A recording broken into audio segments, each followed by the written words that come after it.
Greater Hyderabad చుట్టూ భూములపై కొందరు కన్నేశారన్నారు బీజేపీ ఎమ్మెల్యే రఘునందన్ రావు. వందల కోట్ల విలువైన భూములను కాజేయడానికి యత్నిస్తున్నారన్నారు. సంగారెడ్డి, రంగారెడ్డి జిల్లాలోని శంకర్పల్లి, రామచంద్రాపురం మండలాల మధ్యలో ఒక భూ వివాదం చాలా రోజులుగా కొనసాగుతోందన్నారు. 85 ఎకరాలను ప్రైవేటు కంపెనీకి ఎలా అప్పగిస్తారని ప్రశ్నించారు రఘునందన్. ఈ భూ కబ్జాలపై రేపు డీజీపీకి ఫిర్యాదు చేస్తామన్నారు. అలాగే వివాదాస్పద స్థలాన్ని పరిశీలిస్తామన్నారు రఘునందన్ రావు. ఏం మారింది అంటే ఒక రంగు పోయి 3 రంగులు వచ్చింది తప్ప ప్రజల జీవితాల లోపల ఏం మార్పు రాలేదు.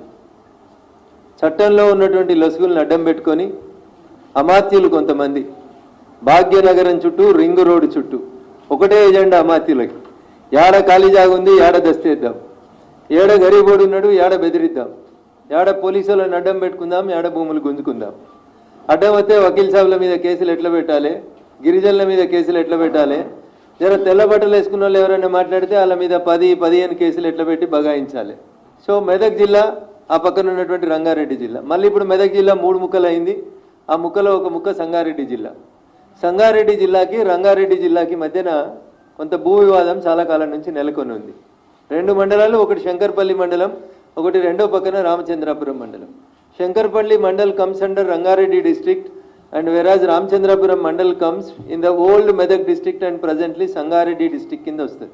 సో ఏపీఐసిసికి భూములు ఇచ్చి మిగిలిన భూములు ఏం చేయాలనేటువంటి ఆలోచన వచ్చిన తర్వాత దీనికి సర్వే నెంబర్ లేదు, ఇది ఖాళీ భూమి, ఇది శంకర్పల్లిలోదా కొండకలలోదా అనేది ఎవరికి తెలియదు కాబట్టి survey settlement and land records వాళ్ళకి చెప్పి ఈ భూమిని అంతా రంగారెడ్డి జిల్లా శంకర్పల్లి కొండకల్ గ్రామం నుంచి ఒరిజినల్గా మెదక్ జిల్లా రామచంద్రాపురం మండలం వెలుమెలకు దీన్ని ఈ భూమిని అలాట్ చేసింది ప్రభుత్వం.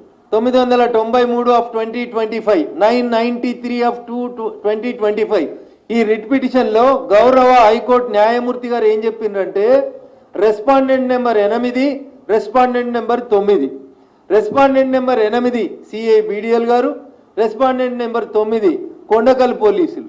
మీరు ఎవరు కూడా స్పాట్కు పోవద్దు.